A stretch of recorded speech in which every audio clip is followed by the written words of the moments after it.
Bahkan dia mengkhianati reformasi Polri. Ini sudah terjalin hubungan baik antara Kasat Narkoba dengan Bandar Narkoba Koko Irwin. Dan bagi anggota Polri tidak hanya dicopot dari jabatan tapi dipecat. Betul nggak si AKBP siapa Catur ya? Iya, Catur, yang Pak. ganti ini pernah tersangkut masalah narkoba. Berarti pengawasan yang kurang. Siapa yang kurang pengawasannya? Pak Kapolri sendiri.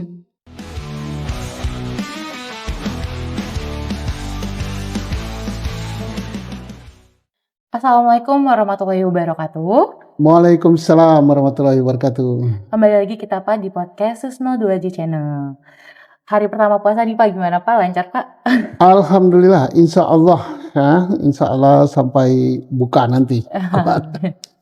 Nih Pak, belakangan ini tuh ada berita Pak tentang Kapolres Bima, AKBP Didik ini belum mereformasi dirinya, masih bergaya hidup hedon nih Pak. Ingin punya mobil Alphard terbaru seharga 1,8 miliar yang memaksa Kasat Narkobanya AKP Malaumi untuk mencari uang sebesar itu dengan menyalahgunakan jabatan. Bagaimana nih Pak, menurut Bapak, tanggapan Bapak mengenai hal tersebut? Iya, makanya saya begini dulu. Kita dulu ya. Orang sedang giat-giatnya menyuarakan, menuntut reformasi Polri. Yang dituntut itu apa? Pertama, perbaikan perilaku ya, perilaku gaya hidup, yaitu budaya, yaitu culture. Nah, termasuk ini gaya hidup hedon ini nggak boleh gitu ya. Kemudian gaya hidup, perilaku memeras anak buah untuk cari duit juga nggak boleh terjadi gitu ya. Nah, itu harus dihilangkan. Yang kedua, meningkatkan profesionalisme di dalam melaksanakan tugas. Nah, jelas Kapolres Bima ya, AKBP Didik ya, ini jauh dari sifat reformasi ya, jauh dari tuntutan reformasi. Bahkan dia mengkhianati reformasi Polri. Tugas Kapolri itu tugas Kapolres itu adalah memberantas semua kejahatan. Salah satunya yang ada di daerahnya, termasuk kejahatan di bidang narkotik dan obat-obat berbahaya. Dialah yang harus memberantasnya sampai ke akar-akarnya. Jangan dia justru menyalahgunakan jabatannya untuk cari duit dengan menjadi pelindung, penyebar atau pengguna narkoba. Nah, dalam peristiwa ini kelihatan sekali si Kapolres ingin benar gitu. Oh, sudah Kapolres berarti saya harus punya mobil mewah. Nah, tapi dari mana? Karena gaji Kapolres itu hanya berapa ya. Nggak cukup sampai kiamat pun untuk beli mobil itu. Nah, maka dia perintahkan Kasat Narkobanya cari duit. Mengapa dia perintahkan Kasat Narkobanya? Karena dalam pikirannya bahwa di wilayahnya itu, dan dia sudah tahu, mungkin sudah dapat masukan bahwa di situ ada peredaran narkoba yang cukup besar. Nah, maka dia panggil Kasat Narkobanya, kau cari duit 1,8 M, aku mau beli mobil bagus. Nah, Kasat Narkobanya tentunya ini sudah bermain juga, ada kotor juga. Kenapa? Dia udah tahu kalau begitu saya akan menghubungi Bandar Narkoba di kota itu, yaitu namanya siapa namanya Koko Irwin. Nah, Koko Irwinnya sanggup juga. Tahap pertama dia kasih 200 juta kan. Kemudian tahap kedua dia transfer 800 juta gitu kan. Satu. Nah, belum genap 1,8 perbuatan jahat ini tercium gitu, terungkap entah karena si Kapolresnya bagaimana, atau mungkin karena Kasat Narkobanya yang ngomel, atau mungkin Koko Irwinnya yang bocorkan. Tentunya Koko Irwin ini kan tidak mau gratis kan. Kalau lo mau minta 1,8 M mobil baru, ya saya diberi fasilitas. Nah, fasilitasnya apa? Mengedarkan narkoba di kota Bima itu jangan ditangkap. Nah, inilah ceritanya mengkhianati tugasnya dengan menyalahgunakan jabatannya demi hidup mewah Dan ini anehnya kan ditangkap bersama istrinya. Kalau nggak salah istrinya juga ini gaya hidupnya hedon juga, hedonis ya. Nah inilah menjadi pelajaran untuk para polisi junior, apapun pangkatnya, baik itu perwira tinggi, perwira menengah, bintara, tamtama, janganlah terpancing ini. Kalau mau hidup mewah, punya mobil bagus dan punya rumah mewah, ya jangan jadi polisi, jadilah pengusaha gitu kan. Kalau di polisi gajinya terbatas ya. Dan tidak boleh lah ya mengkhianati tugas ini, karena polisi itu milik masyarakat dan harus baik ya. Jadi Baik, Pak. AKP Malaungi Kasat Narkoba Polres Bima ini memenuhi permintaan Kapolres untuk menemui Koko Erwin nih, Pak. Namun permintaan tersebut belum dipenuhi, Pak. Bagaimana menurut Bapak? nah ini begitu diminta oleh Kapolres, dia tentunya sanggup, ya Pak saya carikan katanya, mesti gitu kan. Iya. Nah di benaknya ini dia sudah tahu, oh saya akan menghubungi bandar narkoba ini. Berarti patut diduga ya, kenapa dia langsung lari ke sini? Ini sudah terjalin hubungan baik antara Kasat Narkoba dengan bandar narkoba Koko Erwin.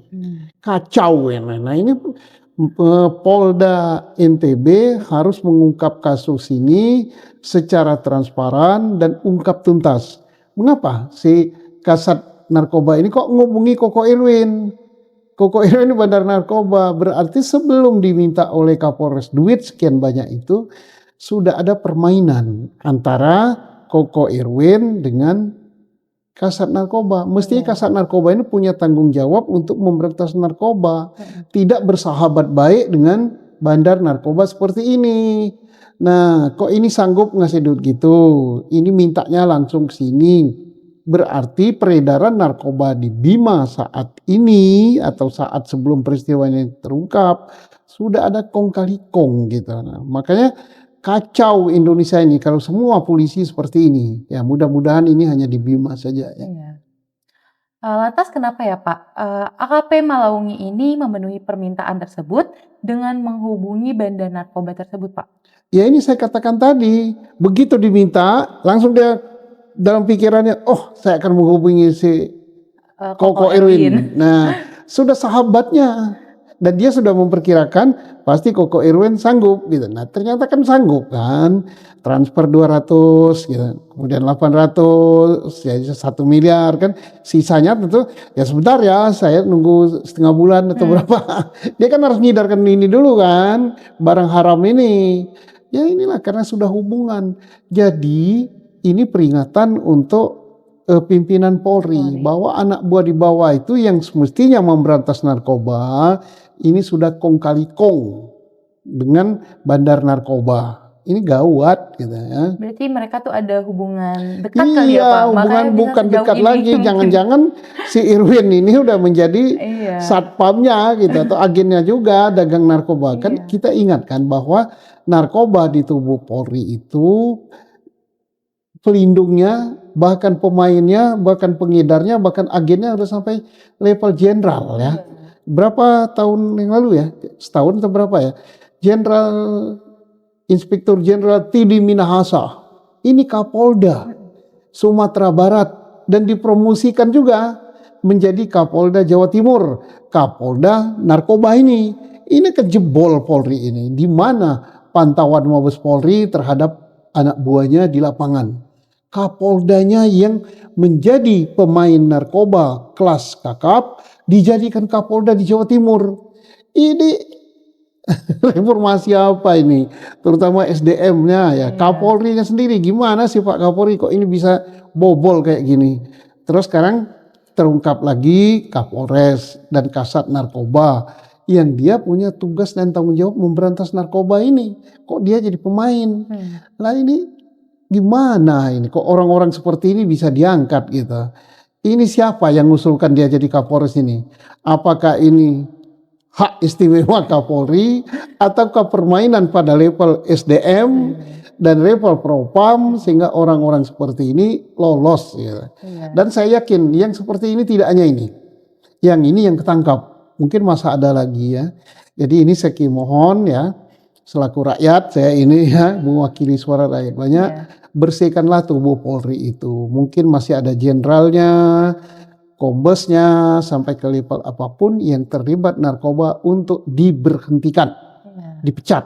Ya. Apalagi kita sebagai masyarakat nggak tahu ya Pak di belakangnya tuh sebanyak apa ya kan? Ya, yang terangkat biasanya kan teori gunung es ya. Heeh. Terangkap seperti ini kita muncul kayak gitu. Di bawahnya itu Masih banyak orang. banyak ini, makanya Polri-nya begini gitu ya. Iya. Lalu Pak, apa kesalahan dari Kapolres Bima AKBP Didik ini bisa dipidana? Demikian juga dengan kasat narkobanya beserta banda narkobanya atau yang disebut dengan Koko Erwin nih Pak. Ya jelas bisa lah, harus bukan bisa, harus wajib dia dipidana. Pidana apa gitu ya? Pidana satu yang jelas Kapolres pemerasan ya, penyalahgunaan jabatan, kemudian dia sendiri terlibat narkoba gitu. Sama saja untuk si kasat narkobanya. Lah Koko Irwinnya terlibat juga karena dia menyuap. Di samping menyuap dia juga kena pengedar narkoba ya. Kapolresnya tambah lagi dia pengguna narkoba. Kan terungkap juga kan ada koper Kapolres yang dititipkan kepada seorang poluan di kota Tangerang ya. Di Tangerang. Tangerang isinya ya benda-benda beracun ini narkoba ini bisa diproses juga dia sebagai pengguna. Nah atau pengedar juga lah bila perlu, atau agennya atau bandarnya, pokoknya banyak lah. Dan tidak layak lagi dia dipertahankan jadi Kapolres. Mari masyarakat se-Indonesia memantau ini. Untuk Kapolres tidak layak lagi jadi Kapolres, tidak layak lagi sebagai anggota Polri, dia harus dipecat. Selain dipecat dia dihukum. Demikian juga kasat narkobanya. Demikian juga si Koko Irwin ini, semua harus dipidana, dan bagi anggota Polri tidak hanya dicopot dari jabatan tapi dipecat. Baik Pak, beredar di medsos ini bahwa kan AKBP Didik ini kan sudah diganti ya Pak oleh pejabat sementara oleh AKBP Catur Erwin Setiawan, yang dimana dia juga pernah terlibat menggunakan narkoba nih Pak. Tindakan apa sih yang kira-kira harus dilakukan Pak? Ya tindakannya pertama kita tidak boleh suudzon harus dicari datanya, diselidiki betul nggak si AKBP Catur ya, Catur yang Pak. ganti ini pernah tersangkut masalah narkoba. Kalau betul segera ditarik, diproses, jangan dikasih jabatan ini, jangan sampai nanti yang narkoba diganti dengan bekas narkoba juga. Jadi seolah-olah Polri ini mengganti yang ini kurang piawai di dalam berdagang narkoba, diganti lagi yang ini. Kacau gitu. Tapi kalau dia betul orang baik, tidak pernah terlibat narkoba, biarkan aja. Janganlah kita mencemarkan nama baik seseorang ya. Tapi Polri ditantang untuk menyelidiki dan menjawab pertanyaan yang beredar di medsos ini. Jawab oleh polisi, oh kami sudah selidiki, dia tidak pernah. Dia clear and clean, dia anti narkoba. Tapi kalau betul dia pernah terlibat narkoba, segera tarik. Nah gini, jadi kita memang keras gitu, statement kita untuk Polri yang terkait narkoba ini.